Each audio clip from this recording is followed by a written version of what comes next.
हाय, hello, नमस्कार, good morning. मी गणेश उपवाड आणि स्वागत आहे तुमचं माझ्या यूट्यूब चॅनलमध्ये. यूट्यूब चॅनलचं नाव पण गणेश उपवाड हेच आहे. आपण महाराष्ट्राचा भूगोल या संदर्भात माहिती घेत आहोत आणि आतापर्यंत आपण जवळपास 4 चॅप्टर कंप्लीट केलेला आहे आणि 5व्या चॅप्टरला आपण सुरुवात केलेली आहे आणि 5व्या चॅप्टरचे आपण जो विषय बघत आहे महाराष्ट्राचा हवामान. तर या 5व्या चॅप्टरमध्ये पण आपण ऑलरेडी एक व्हिडिओ अपलोड केलेला आहे. त्यामध्ये आपण विषुववृत्त, कर्कवृत्त व हवामानावर होणारे परिणाम किंवा कशा पद्धतीनं ऋतूचा, सूर्याचा भासमान, दक्षिणायन, उत्तरायण यामुळे हवामानावर कशा पद्धतीने परिणाम होतो याबद्दल आपण सविस्तर माहिती घेतलेली आहे. आता आपण इथं बघणार आहोत मान्सूनची उत्पत्ती, त्यानंतर महाराष्ट्रावर त्याचा प्रभाव, देशावर त्याचा प्रभाव आणि कशा पद्धतीने सूर्याच्या उत्तरायण, दक्षिणायन यामुळे जो एक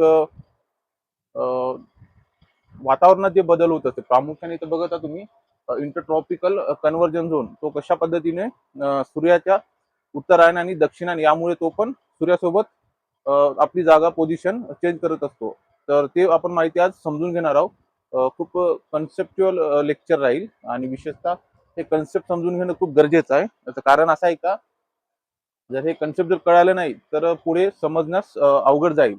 तिथं बघत आपण काही महत्वाचे मुद्दे ऍड करून ठेवलेले आहे. तर इथं जे आपण देशाचा मॅप काढलेला आहे, दक्षिण आशियाचा एक प्रकारे मॅप काढण्याचा प्रयत्न केलेला आहे आणि इथं तुम्ही बघत आहात आंतर उष्णकटिबंधीय अभिसरण क्षेत्र, त्याला इंग्लिशमध्ये विंटर ट्रॉपिकल कन्व्हर्जन्स झोन म्हणते. आता हे नेमकं आहे काय? हे जे आहे आंतर उष्णकटिबंधीय अभिसरण क्षेत्र, ते आहे एक प्रकारे कमी दाबाचा पट्टा येतो. जो इंटरट्रॉपिकल कन्व्हर्जन झोन आहे ते पृथ्वीवर ज्या पद्धतीने ऋतूमध्ये बदल होतो, हवामानात बदल होते, त्यासाठी इंटरट्रॉपिकल कन्व्हर्जन झोन खूप महत्वाचा रोल बजावतो आणि खूप महत्वाचा त्याचा फॅक्टर आहे. तर हे कशा पद्धतीनं आपली जागा चेंज करते आणि त्याला कोणत्या गोष्टी कारणीभूत आहे, तिथं आपण वर्ल्ड मॅप काढलेला आहे. तिथं बघू शकता तुम्ही जगाचा नकाशा ऑलरेडी आपण काढून ठेवलेला आहे. आता ह्या जगाच्या नकाशामध्ये तिथं आपण भारताचं स्थान इथं दाखवलेलं आहे. इथं भारताचे जे स्थान दाखवलेलं आहे त्यामध्ये भारतातून जे कर्कवृत्त जात असते, आपण अगोदर बघितलेलं आहे. भारताच्या अ, भारताच्या मध्यभागातून कर्कवृत्त जात असते. आता हे कर्कवृत्त भारताच्या मध्यभागातून जात असल्यामुळे भारताला कोणता हवामानाच्या दृष्टीने कोणत्या झोनमध्ये ठेवलेला आहे, तर भारताला उष्णकटिबंधीय मान्सूनी हवामान या प्रकारामध्ये ठेवलेला आहे. याचं कारण असं आहे की भारत जरी अर्धा भाग हा शीतोष्ण मध्ये जात असेल, परंतु तसा तो फॅक्टर दिसूनच येत नाही. याचं कारण असं आहे का, भारताच्या उत्तरेला महान असं हिमालय पर्वत असल्यामुळे तर जे सैबरिया किंवा रशियाकडून जे येणारे थंड हवेचे वारे आहेत ते प्रामुख्याने भारतामध्ये त्याचा प्रवेश होत नाही. म्हणून जवळपास ओव्हरऑल भारताचं जे क्लायमेट आहे, वेदर आहे, एक प्रकारे सेमच राहतो. त्यामुळे भारताला उष्णकटिबंधीय मान्सूनी हवामान या क्षेत्रामध्ये ठेवलेलं आहे. आता नंतर समोर आपण हे उष्णकटिबंधीय मान्सून त्याचे वेगवेगळे प्रकार आहेत, तर कशा पद्धतीने ते आपण बघणारच आहोत. तुर्तास आपण इथं हे गोष्ट समजून घेऊया बा, हा जो कमी दाबाचा पट्टा तयार होत आहे, ज्याला आपण इंटर ट्रॉपिकल कन्व्हर्जन झोन किंवा मराठीमध्ये आंतर उष्णकटिबंधीय अभिसरण क्षेत्र म्हणतो, याचा नेमका पावसावर काय परिणाम आहे किंवा मान्सून वारे, नैऋत्य मान्सून वारे या दिशेने येण्यास कशा पद्धतीने ते मजबूर होतात, काय अशी सिच्युएशन घडते, कोणता असा सिनेरिओ आहे की या कमी दाबाचा पट्टा तयार झाल्यामुळे मान्सूनी वारे भारतामध्ये प्रवेश करतात आणि भारताला जे पाऊस मिळतो तो या इंटर ट्रॉपिकल कन्व्हर्जन झोनमुळेच मिळत असतो किंवा आंतर उष्णकटिबंधीय अभिसरण क्षेत्र जो तयार होतो, जो कमी दाबाचा पट्टा तयार होतो, त्यामुळेच भारताला मुबलक प्रमाणात पाऊस मिळतो. आता हे फॅक्टर काय आहेत, तर आपण अगोदरच्या लेक्चरमध्ये बघितलेलं आहे.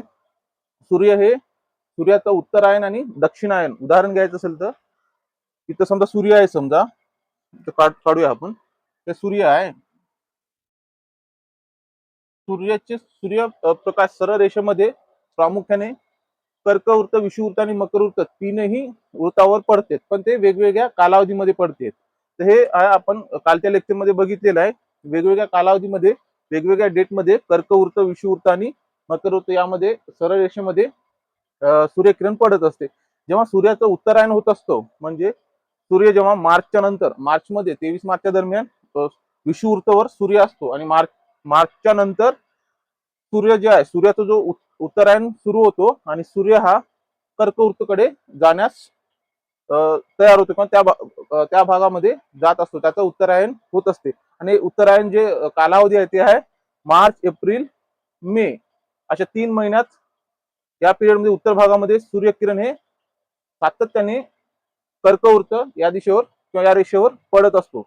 एक आभासी रेषा आहे, काल्पनिक रेषा आहे. आपण चांगल्या पद्धतीने कशा पद्धतीने अभ्यास करू शकतो यासाठी शास्त्रज्ञांनी बनवलेली एक आभासी रेषा, त्यामुळे आपल्याला हवामानाची परिस्थिती समजून घेण्यासाठी मदत होते. हे जे कर्कवृत्त आहे मार्च, एप्रिल, मे या दरम्यान सूर्यकिरण जे आहे सरळ रेषेमध्ये कर्कवृत्त या रेषेवर पडत असते. आणि इथं आता ही छोटा मॅप आहे, हे आपण जगाच्या पार्श्वभूमीवर दाखवलेलं आहे.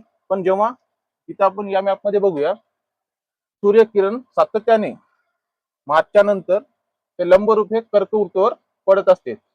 सातत्याने कर्कवृत्तावर पडत असल्यामुळे इथं हा भाग जो आहे भारताचा भाग किंवा तिब्बतचे पठार, चीन या भागामध्ये अति प्रमाणात ऊन होते. विशेषतः तिब्बतचे जे पठार आहेत त्या पठारावर सातत्याने उष्णता किंवा सूर्यकिरण पडत असल्यामुळे जे प्रदेश आहे तो बऱ्यापैकी तापतो, गरम होतो. आणि हा प्रदेश जास्त प्रमाणात तापल्यामुळे, गरम झाल्यामुळे सातत्याने सूर्यकिरण लंबरूपी तिब्बतच्या पठारावर पडत असल्यामुळे, या भागामध्ये पडत असल्यामुळे इथं कमी दाबाचा पट्टा निर्माण होतो. आता हे जो पट्टा इथं दाखवलेला आहे, सुरुवातीला जेव्हा तो विषुववृत्तावर सूर्यकिरण पडत असते, जेव्हा विषुववृत्तावर मार्चच्या दरम्यान सूर्यकिरण पडत असते, हा जो इंटरट्रॉपिकल कन्व्हर्जन झोन आहे तो इथेच राहतो. आणि जसा जसा सूर्याचा उत्तरायण सुरू होतो तो त्यासोबतच त्याचाही उत्तरायण सुरू होतो. आणि जेव्हा मार्च, एप्रिल, मे या 3 महिन्यामध्ये सातत्याने इथं सूर्यकिरण लंबरूपी पडत असल्यामुळे हा जो इंटरट्रॉपिकल कन्व्हर्जन झोन आहे तो आपली बाजू सोडून तो पण कर्कवृत्त या भागामध्ये येऊन जातो. म्हणजे सूर्याच्या सोबतच जिथं जिथं सूर्यकिरण जास्त ऊन तापत असल्यामुळे, जास्त ऊन पडत असल्यामुळे तिथं कमी दाबाचा पट्टा तयार होतो. आणि हा हा जो पट्टा इथं जो आपण दाखवलेला आहे मार्च, एप्रिल, मे पर्यंत, हा जो पट्टा आहे तो कर्कवृत्ताच्या पलीकडे या भागामध्ये येऊन स्थिर होऊन जातो. आणि तर कमी दाबाचा पट्टा तयार झाल्यामुळे, साहजिक आहे कालच्या लेक्चरमध्ये आपण बघितलेलं आहे, कमी दाबाचा जिथं पट्टा तयार होतो, हवेचे जे विस्थापन आहे तो कशा पद्धतीने होतो, तर हवेचा जो जास्त दाबाकडून कमी दाबाकडे त्याचं विस्थापन होत असतो. आणि सूर्यकिरण कर्कवृत्तावर लंबरूपी पडत आहेत, सातत्याने पडत आहे, सरळ रेषेमध्ये पडत आहे. या परिस्थितीमध्ये कर्कवृत्तावर जास्त प्रमाणात सूर्यकिरण पोहोचत आहेत, पण कमी प्रमाणामध्ये विषुववृत्त आणि मकरवृत्त यावर पोहोचत आहेत. म्हणजे जेव्हा मार्च, एप्रिल, मे मध्ये जेव्हा भारतामध्ये उन्हाळा असेल किंवा दक्षिण आशियामध्ये उन्हाळा असेल, तेव्हा मकरवृत्त ही रेषा एक प्रकारे या बाजूला हिवाळा असेल, कारण इथं किरण लंबरूप पडत नाहीये. लंबरूप किरण कुठे पडत आहेत, सरळ रेषेमध्ये कर्कवृत्तावर पडत आहेत. तो भाग सातत्याने गरम होत आहे. तो भाग गरम झाल्यामुळे इथं कमी दाबाचा पट्टा तयार होत आहे. आणि कमी दाबाचा पट्टा तयार झाल्यामुळे इकडचे जे जास्त दाबाचा पट्टा आहे दक्षिण भागामध्ये, म्हणजे इथं ऑलरेडी कमी दाबाचा पट्टा तयार झाल्यामुळे इथं झाला जास्त दाबाचा पट्टा तयार. कुठं, हिंद महासागरमध्ये. हिंद महासागरमध्ये इथं जास्त दाबाचा पट्टा तयार झाला. आणि हे जास्त दाबाचा पट्टा उत्तरेकडे कमी दाबाचा पट्टा तयार झाल्यामुळे तो गॅप भरून काढण्यासाठी हे वारे उत्तरेकडे वाहू लागतात. इथं आपण दाखवलेलं आहे नैऋत्य मोसमी वारे हे कशा पद्धतीनं जात असतात. तर हे प्रामुख्याने लक्षात ठेवणं खूप गरजेचं आहे. अपेक्षा तुमच्या लक्षात आला असेल. आणि हे जे आंतरउष्ण कटिबंधीय अभिसरण क्षेत्र आहे किंवा इंटरट्रॉपिकल कन्व्हर्जन झोन आहे, तो वास्तविक पाहता तो विषुववृत्त जास्त प्रमाणात राहतो, कारण जास्त प्रमाणात या ठिकाणी पाऊस पडत असते, जवळपास रोज पडल्यासारखं पडत असते विषुववृत्तावर. त्याचं कारणच असं आहे, इथं सातत्याने वातावरण गरम असते, त्यानंतर सूर्यकिरण सरळ रेषेमध्ये कंटिन्युअसली पडत असते. कारण असं आहे की कर्कवृत्तावर जरी सूर्यकिरण जास्त प्रमाणात पडत असेल उत्तरायणच्या दरम्यान, त्याही दरम्यान विषुववृत्तही मुबलक प्रमाणात सूर्यकिरण पडत असते, परंतु मकरवृत्तावर पडत नाही. त्याच पद्धतीनं जेव्हा सूर्याचं दक्षिणायन होते, सूर्य जेव्हा विषुववृत्ताकडून दक्षिणेकडे जाते, मकरवृत्तावर येते, तेव्हा म्हणजे डिसेंबर महिन्यामध्ये, तेव्हा लंबरूप किरण मकरवृत्त या रेषेवर पडते. त्याच प्रमाणात विषुववृत्तावर जास्त किरण पडते, सूर्यकिरण पडत असते, पण कर्कवृत्त या भागावर कमी प्रमाणात पोहोचते. म्हणजे त्या पिरियड मध्ये जेव्हा डिसेंबर, जानेवारी या महिन्यामध्ये मकरवृत्तावर जेव्हा सूर्यकिरण ते लंबरूप पडत असते, सूर्याचं दक्षिणायन सुरू असते, तेव्हा कर्कवृत्त या भागामध्ये हिवाळा असतो. आपण बघत आहोत प्रामुख्याने जगामध्ये दोनच ऋतू आढळतात, उन्हाळा आणि हिवाळा. परंतु आपल्या दक्षिण आशियामध्ये विशिष्ट देशामध्ये काही प्रमाणात सेपरेट पावसाळा असा एक ऋतू मानला जातो किंवा तशा पद्धतीनं ऋतू तयार झालेला आहे. त्याचं कारणच हे आहे, इथं जे तयार होणारं आंतर उष्णकटिबंधीय अभिसरण क्षेत्र आहे, इंटरट्रॉपिकल कन्व्हर्जन झोन, यामुळेच एक विशेष ऋतू आपल्या देशामध्ये किंवा आपल्या देशाच्या आजूबाजूच्या देशामध्ये तो तयार झालेला आहे. त्याचं कारण हेच आहे. आणि सूर्याचं जे दक्षिणायन आणि उत्तरायण होत असते, त्यामुळे पूर्ण पृथ्वीवरच हवेमध्ये बदल होतो, हवामानामध्ये बदल होते आणि पाऊस मिळण्यासाठी मदत होते. म्हणून सूर्याचं उत्तरायण दक्षिणायन हे खूप गरजेचं आहे आणि त्यावरच पावसाचं प्रमाण ठरत असते. आता आपण समजून घेतलेलं आहोत, सूर्याचं उत्तरायण जेव्हा होते तेव्हा उत्तर भागामध्ये अतिप्रमाणात सूर्यकिरण पोहोचतात आणि त्यामुळे उत्तर भाग हा प्रचंड प्रमाणात तापून जातो. आणि उत्तर भाग हा प्रचंड प्रमाणात तापल्यामुळे हवेमध्ये आर्द्रता नसते, हवेमध्ये पाण्याचे कण नसतात आणि ती हवा एकदम शुष्क होऊन जाते, कोरडी होऊन जाते. त्यामुळे कमी दाबाचा पट्टा तयार होतो आणि उत्तरेकडे कमी दाबाचा पट्टा तयार झाल्यामुळे दक्षिणेकडे जे जास्त दाबाचा पट्टा आहे, जो बाष्पयुक्त हवे आहेत, हे जास्त दाबाचा पट्टा, हे बाष्पयुक्त वारे हे उत्तरेकडे वाहायला सुरुवात होते आणि त्यापासूनच मान्सूनची निर्मिती होते. त्यालाच आपण मोसमी वारे म्हणतो. त्यापासूनच आपल्याला पाऊस मिळत असते. म्हणून हे जे इंटरट्रॉपिकल कन्व्हर्जन झोन आहे, आंतर उष्णकटिबंधीय अभिसरण क्षेत्र, ते खूप महत्वाचं आहे. आणि आता आपण बघितलेलं आहे, आता वारे जरी नैऋत्य मोसमी वारे जून, जुलै, ऑगस्ट, सप्टेंबर पर्यंत ते या दिशेला वाहत असते, तशाच पद्धतीनं आपल्याला ईशान्येकडून पण वारे येते. कधी नोव्हेंबर डिसेंबर मध्ये. आता हे असं का होत असेल गड्या? कारण आता मोसमी वारे सुरुवातीला दक्षिणेकडून उत्तरेकडे जाते, त्यानंतर डिसेंबर महिन्यामध्ये आपल्याला ईशान्य मोसमी वाऱ्याकडून आपल्याला पाऊस मिळत असतो. म्हणजे भारतामध्ये जे एकूण पाऊस पडत असतो, त्यापैकी 90% पाऊस आपल्याला नैऋत्य मोसमी वाऱ्यापासून मिळतो आणि जवळपास 10% आपल्याला जे पाऊस मिळतो, तो मिळतो ईशान्य मोसमी वाऱ्याकडून. मग हे हवेची दिशा अशी का बदलत आहे? साधी गोष्ट आहे. आपण समजतो हवेची सुरुवातीला दिशा नैऋत्य मोसमी वाऱ्याची आहे, उत्तरेकडे हवे जात आहेत आणि त्यानंतर डिसेंबर जानेवारी मध्ये उत्तरेकडून हवा हे दक्षिणेकडे जात आहे. तर हे कशामुळे होत आहे? तर हे इंटरट्रॉपिकल कन्व्हर्जन झोन किंवा अंतर उष्णकटिबंधीय अभिसरण क्षेत्र जे आहे त्यामुळेच होत आहे. कारण हाही पट्टा सातत्याने तो या दिशेला राहत नाही. आपण अगोदरही म्हटलेलं आहे, समजून घेतलेलं आहे, सूर्याचं जे उत्तरायण आणि दक्षिणायन आहे त्यावरच हा पट्टा तयार होत असतो. स्पेशली हा विषुवृत्तावर राहणारा पट्टा आहे. परंतु जेव्हा सूर्य हा विषुवृत्तावरून त्याचं उत्तरायण सुरू होते, मार्च, एप्रिल, मे मध्ये कर्कवृत्त यावर येऊन पोहोचल्यानंतर हा जो कमी दाबाचा पट्टा आहे तो उत्तरेकडे सरकतो. सेम त्याच पद्धतीने परत सूर्य हा विषुवृत्तावर येतो आणि विषुवृत्तावर आल्यानंतर परत सूर्याचा दक्षिणायन सुरू होते. म्हणजे सूर्याचं उत्तरायण दक्षिणायन 3-3 महिन्याच्या कालावधीनं होत असते. म्हणजे विषुवृत्तावर सूर्य आहे मार्च महिन्यामध्ये, मार्च, एप्रिल, मे या 3 महिन्यामध्ये सूर्य हे कर्कवृत्तावर लंब रूपाने त्याचे सूर्यकिरण पडत असतात. मेच्या नंतर जून, जुलै, ऑगस्ट, परत ऑगस्ट मध्ये तो विषुवृत्तावर येतो आणि विषुवृत्तावरून परत त्याचा दक्षिणायन सुरू होते. सप्टेंबर, ऑक्टोबर, नोव्हेंबर, डिसेंबरच्या दरम्यान तो मकर वृत्तावर पोहोचतो. अशा पद्धतीने सूर्याचं उत्तरायण आणि दक्षिणायन सुरू असते. जेव्हा सूर्य हा उत्तर भागामध्ये राहतो तेव्हा हा कमी दाबाचा पट्टा उत्तर भागात तयार होतो. त्याच पद्धतीनं सूर्य जेव्हा दक्षिणायन परिस्थितीत असतो, दक्षिण भागात येतो आणि सूर्याचे लंबरूपी किरण हे मकर वृत्त या रेषेवर पडतात, तेव्हा या भागामध्ये कमी दाबाचा पट्टा तयार होतो. आणि इकडं ऑलरेडी पावसाळा झालेला आहे, हवेमध्ये आर्द्रता आहे, हवेमध्ये बाष्पयुक्त कण आहे, म्हणजे इकडची हवा हे जास्त दाबाची आहे आणि सूर्य हे दक्षिणायन मध्ये असल्यामुळे सूर्य हे नोव्हेंबर, डिसेंबर महिन्यामध्ये मकर वृत्त यावर त्याचे लंबरूपी किरण पडतात. इकडं तापमान वाढते, तर कमी दाबाचा पट्टा होतो तयार.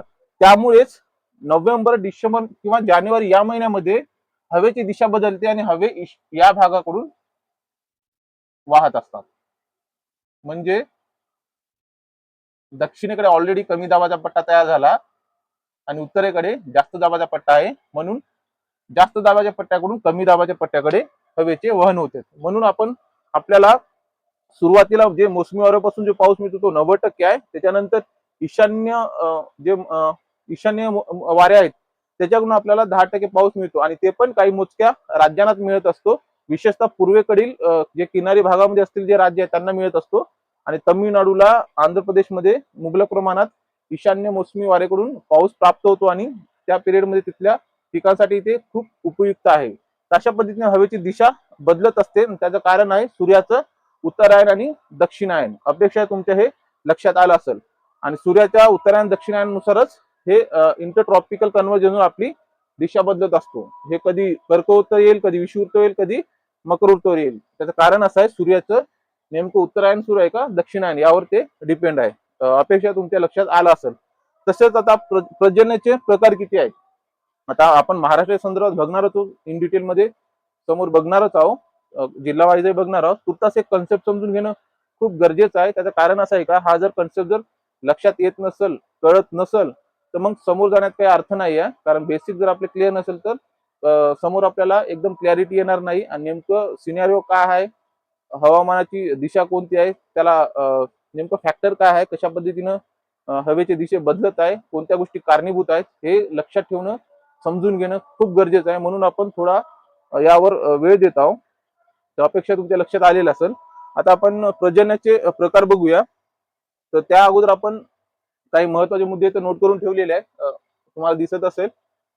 आता साहजिक आहे महाराष्ट्र भारताचा भाग आहे म्हणून आता आपल्या भारताला उष्णकटिबंधीय मान्सूनी हवामानामध्ये ठेवलेलं आहे. त्याचं कारण असं आहे की बा भारत हे कर्कवृत्त या रेषेवर आहे आणि या भागामध्ये तापमान जास्त असते. परंतु भारताचा अर्ध्या भागातून मध्य भागातून कर्कवृत्त जाते.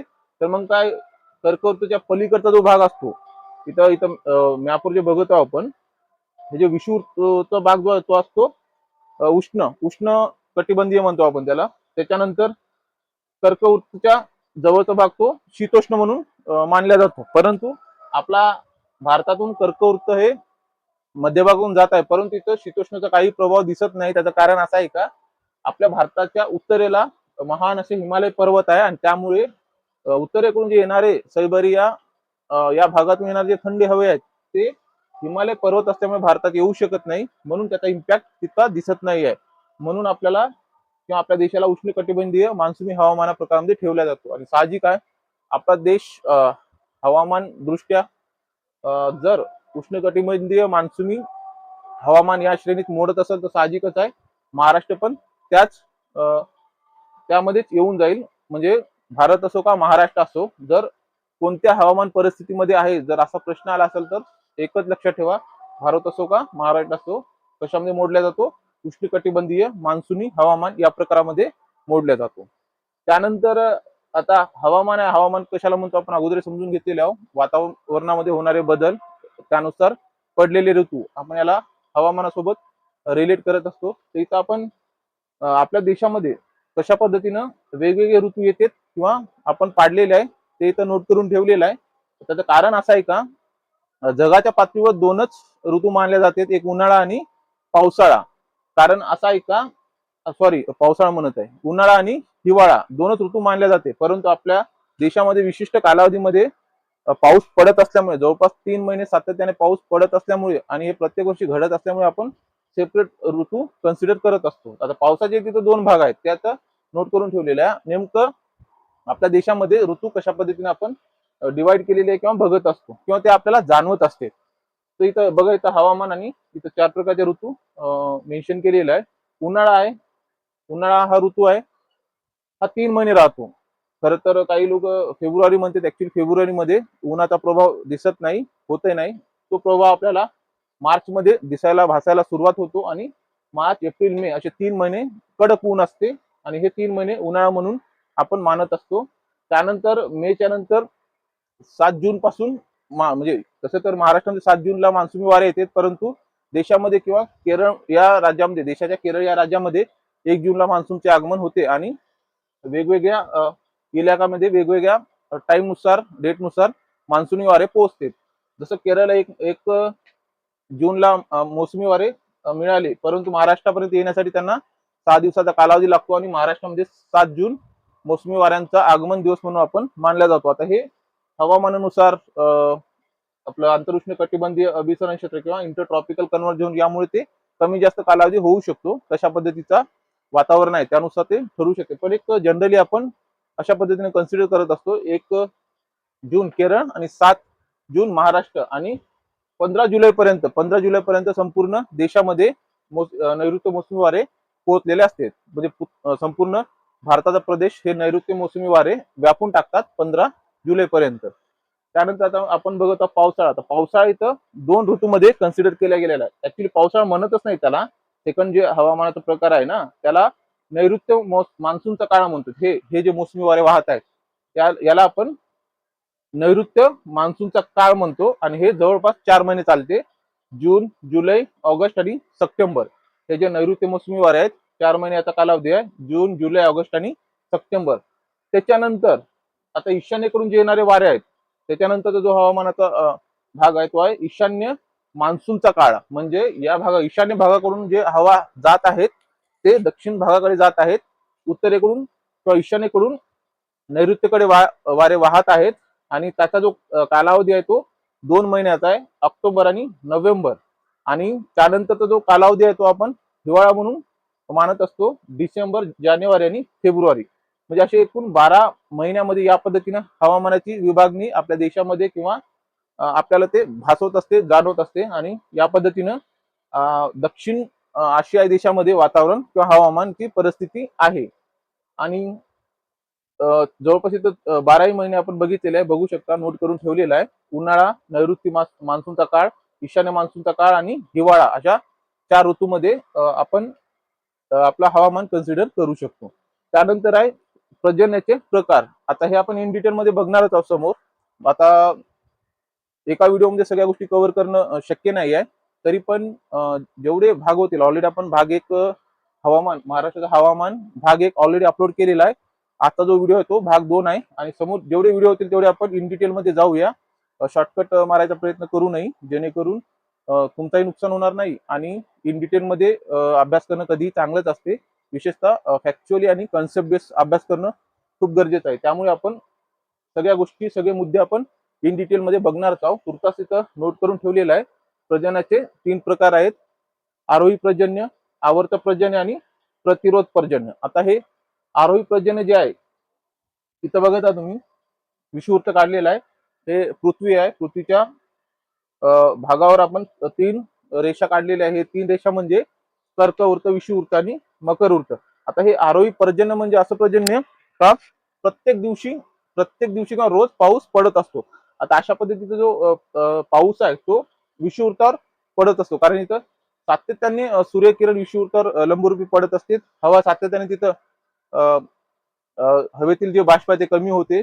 सातत्याने सूर्यकिरण असल्यामुळे वातावरणात बदल होतो. बाष्प नसलेले हवे म्हणजे इथं कमी दाबाचा पट्टा तयार होतो आणि आजूबाजूला समुद्र असल्यामुळे तिथून परत बाष्पयुक्त जे वारे आहेत ते कमी दाबाच्या पट्ट्याकडे जात असते. म्हणून विषुववृत्तावर जास्त तापमान असल्यामुळे सातत्याने कमी दाबाचा पट्टा तयार होतो आणि आजूबाजूचे जास्त दाबाचे पट्टे कमी दाबाच्या पट्ट्याकडे येत असल्यामुळे इथं जवळपास रोज पाऊस पडल्यासारखं पडतो. हे विषुववृत्तावरची परिस्थिती आहे.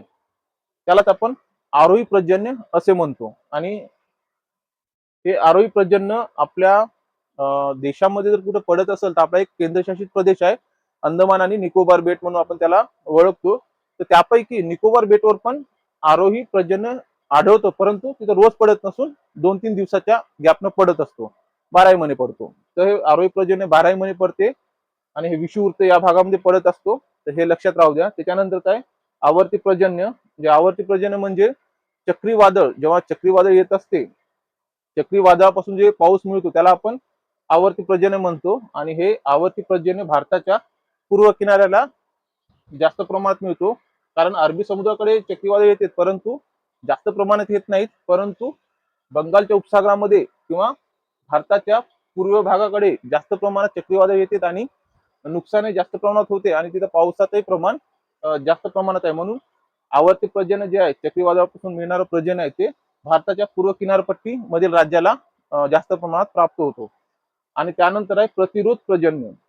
आता हे प्रतिरोध पर्जन्य म्हणजे आता साहजिक आहे, रोध म्हणजे विरोध करणे, म्हणजे एखाद्या गोष्टीला विरोध करणे. आता हे प्रतिरोध पर्जन्य आहे ते हे आहेत नैऋत्य मान्सून आणि ईशान्य मान्सून. आता आपण अगोदर बघितलेलं आहे, भारताला जे प्रतिरोध पर्जन्यापासून सर्वात जास्त पाऊस भारताला मिळतो, आपल्या देशाला प्रतिरोध पर्जन्यापासूनच पाऊस मिळतो. त्यातील त्यात नैऋत्य मोसमी मान्सून वाऱ्यापासून 90% आणि ईशान्य मान्सून वाऱ्यापासून 10% मिळत असतो. आता हे आपण नैऋत्य मोसमी वारे, ईशान्य मोसमी वारे हे आपण समजून घेतलेले आहोत आणि त्यालाच प्रतिरोध पर्जन्य असे म्हणतात. तर हे आपण इन डिटेल मध्ये पुढे बघणारच आहोत. तुर्तास आपण समजून घ्या. प्रजननाचे 3 प्रकार आहे: आरोही प्रजन्य, आवर्त प्रजन्य आणि प्रतिरोध प्रजन्य. इन डिटेल मध्ये आपण महाराष्ट्राच्या दृष्टीने बघणार आहोत, इन डिटेल मध्ये बघणार आहोत, जिल्हा वाईज बघणार आहोत आणि प्रतिरोध कशा पद्धतीने सह्याद्री पर्वत इथं ऑलरेडी इथं आपण बघितलेला मॅप नोट करून दिलेला आहे. ते महाराष्ट्राचा मॅप आहे. ते प्रतिरोध प्रजनन जे आहे, आता प्रतिरोध म्हणजे कसं, विरोध करणे. आता नैऋत्य मोसमी वारे आलेले आहेत किंवा येत आहेत, नैऋत्य मोसमी वारे येत आहेत या भागाला, आणि सह्याद्री पर्वत आता ऑलरेडी महाराष्ट्राच्या पश्चिम भागामध्ये विशाल असा पर्वत आहे, त्याला आपण सह्याद्री पर्वत म्हणतो.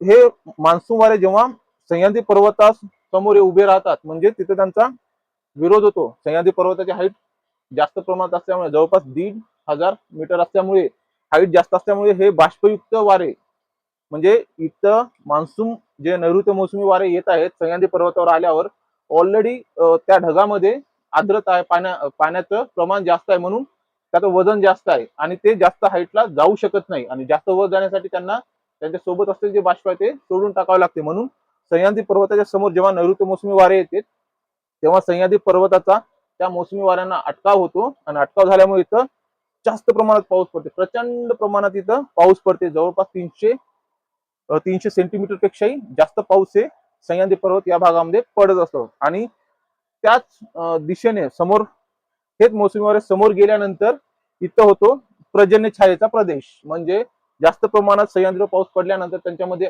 बाष्प नसते, आणि सह्याद्री पर्वतामुळे जे बाष्पयुक्त ढग आहे ते अडवल्या गेल्यामुळे, जास्त पाणी तिथं पडल्यामुळे त्याच्या समोरचा जो भाग आहे तो पर्जन्य छायेचा प्रदेश तिथं तयार होतो, आणि इथं फार कमी प्रमाणात पाऊस मिळते. तर ते आपण समोर इन डिटेल मध्ये बघणारच आहोत. तुर्तास एक एवढं कन्सेप्ट तुमच्या लक्षात आला असेल, अपेक्षा आहे. व्हिडिओची लेंथ पण जास्त वाढत आहे, तर आपण समोरच्या लेक्चर मध्ये भाग 3 मध्ये आणखीन इन डिटेल मध्ये घेऊया माहिती. तुर्तास हे कन्सेप्ट तुमच्या लक्षात आला असेल, समजलं असेल, आणि आशा करतो लेक्चर तुम्हाला आवडत असेल आणि कळत असेल. तर समजून घ्या, फॅक्च्युअली आणि कन्सेप्टफुल अभ्यास कसं करता येईल यासाठी प्रयत्न करा, आणि जास्त पाठांतरावर जोर न देता कन्सेप्ट कसे क्लिअर होतील यासाठी फोकस करा. तर भेटूया मग एक नंतरच्या लेक्चर मध्ये.